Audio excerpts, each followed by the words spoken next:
That is why it is so important that law enforcement leaders continue to communicate the nobility of the law enforcement profession. I'm very proud to say that.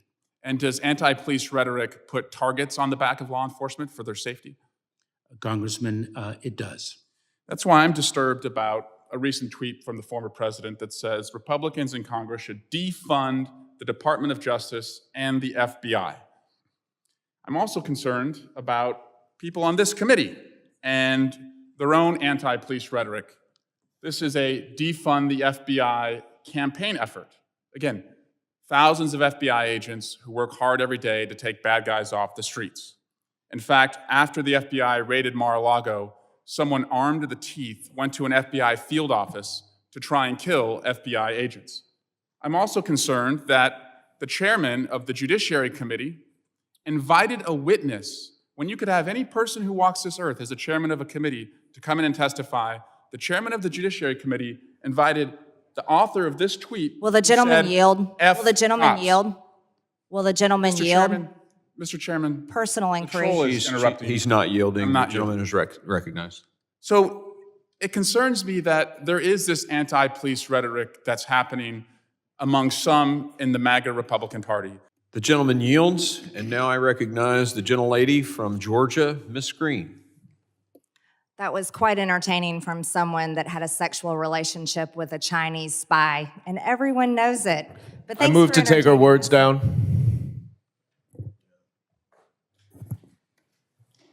Completely inappropriate. Yeah, stand by just a second while we research the rule. Give me just a second. I need to make sure I have my full 5 minutes. A motion has been made. The gentleman will, the committee will suspend, and the gentleman will state the words that he wishes taken down. Everything that the gentlelady from Georgia has said. No, you need to be more specific. Accusations of an affair with a Chinese spy. Those are engaging in personalities, and those words should be taken down, and the gentlelady should not be able to speak anymore in this hearing. That is not the latter part of that is not an appropriate motion, but we will evaluate the striking of those words. Give me just a second.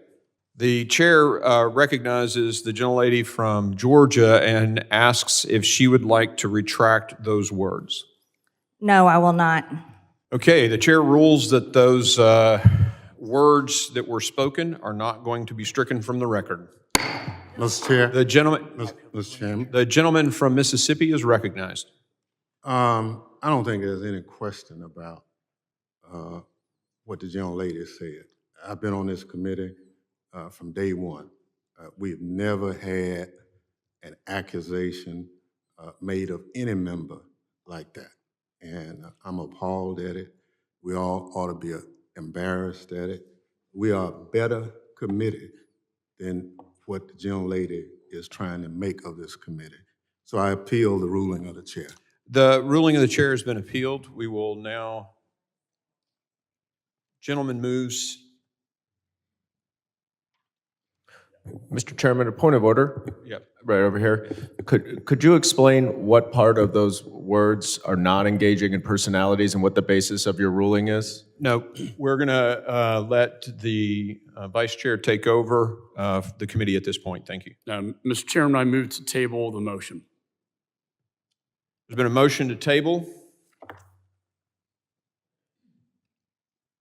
All in favor say aye. Aye. Aye. Those opposed say no. No. In the opinion of the chair, the ayes have it, and the motion to table is agreed to. Mr. Chair. The gentleman is recognized. I request a recorded vote. A recorded vote has been requested. The clerk will call the roll. The clerk will report the tally.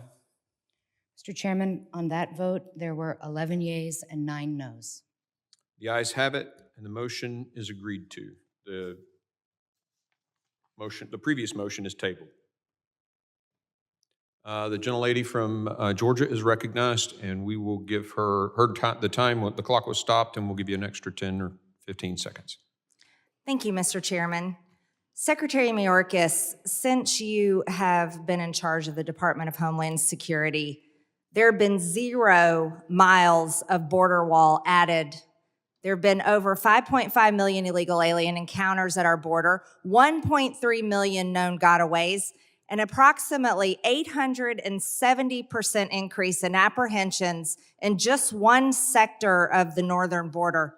American mothers and infants suffered a severe baby formula shortage, all while this administration was happily stocking the shelves for illegal aliens at one of the largest processing centers in the country. American mothers were forced to delay inductions at the Yuma Regional Medical Center because of your policies. They have flooded their maternity unit with illegal aliens. Tens of thousands of migrant children have been forced into slave labor in our country because of your policies. At least 853 dead migrants and counting, the most ever in a 12-month period, died trying to cross the southern border in 2022. And now there are over 300 Americans a day dying every single day, without fail, every single day because of fentanyl, deadly fentanyl, which is the #1 cause of death in young people between ages 18 and 45. Now we have rainbow fentanyl, which even NBC News was acknowledging that the cartels were bringing across our border, and it comes from China. This rainbow fentanyl looks like Sweet Tarts or Skittles, clearly made to target America's school children. It's 50 times more potent than heroin, 100 times more potent than morphine. And now, under your tenure, Secretary Mayorkas, schools all over America have to have Narcan to save children that overdose on this deadly poison. Let me explain something to you. I'm not from Texas. I'm not from any border state.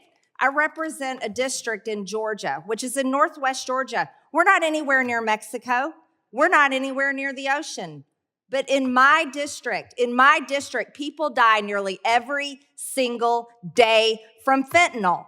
And I want to know from you, how many more people do we have to watch die every single day in America? How many more young people do we have to see die? How many more teenagers? How many more parents cry themselves to sleep at night, if they can even sleep, because their child overdosed on fentanyl? How long are you going to continue this outrage, complete outrage, where China is poisoning America's children, poisoning our teenagers, poisoning our young people? How long are you going to let this go on? Congresswoman, let me assure you that we're not letting it go on. We are fighting this scourge. No, I reclaim my time. You're a liar. You are letting this go on, and the numbers prove it. You can't lie about the facts, Secretary Mayorkas. While you live in denial and sit over there with this attitude that you're doing everything right, you are killing Americans with your policies.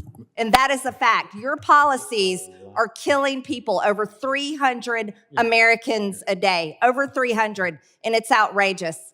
Let me ask you another question. We talk about terror. The ranking member is recognized. You know, we can disagree, but just the fact that we have people watching, you don't have to call a witness a liar. And I just, Excuse me, does the ranking member have a point of order? well, No, obviously. actually, I want you to take the words of the speaker down. So, I mean, but I need to explain. so the gentleman does have is Yes. raising a point Yes. of order. So the point is, in raising this point of order, And General Lay's time will be restored. you know, we have a history of being a bipartisan committee that work on solutions.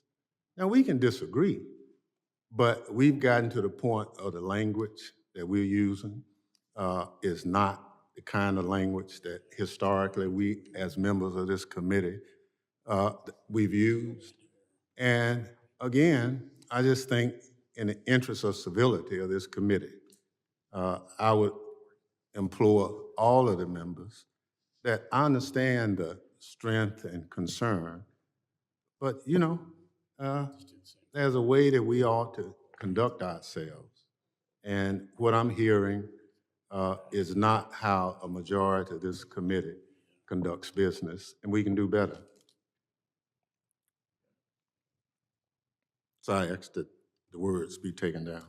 Committee will suspend. The gentleman will state the words that he wishes to be taken down. The gentlelady referenced the secretary and called him a liar. Chair asks the gentlelady if she wishes to seek unanimous consent to modify or withdraw her remarks.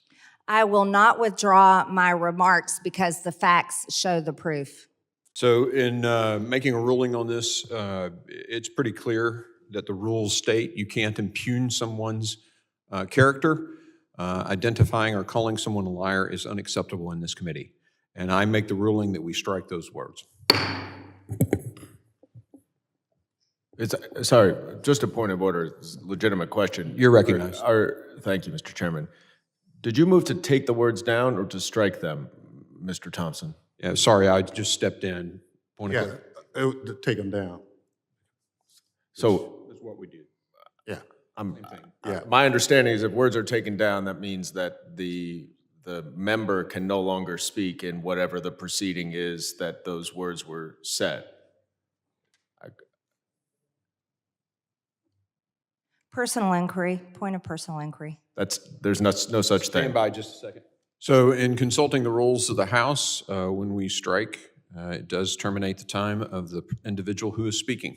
So the gentlelady is no longer recognized. The chair now recognizes Mr. Ivy, I believe. Can I make a point of inquiry, Mr. Chairman? You can. So the ruling was that because she used the word liar, that was taken down, which I agree with. Yes. But accusing A statement of fact is very similar to the posters that Mr. There's no statement of fact. there's no statement of fact. Bullshit. There's no statement of factual fact. basis for the statement. We're not here to debate this, okay? And the ruling was made by the chair that these previous words were not against the rules of Clause 1 and Clause 4 of Rule 17. But to tell someone that they are a liar it's pretty clear in the rules. Slander is clearly covered by the rules. The impugnment, I can't imagine an allegation worse than the one that she just made. I mean, that has got to be in the category of taking the words down. No, it is not. It does not fit the rules by the ruling of the chair. And we've already voted on that. It is past us. We have the secretary until about 1:30. We're going to move on. And Mr. Ivy, you're recognized for your 5 minutes of questioning.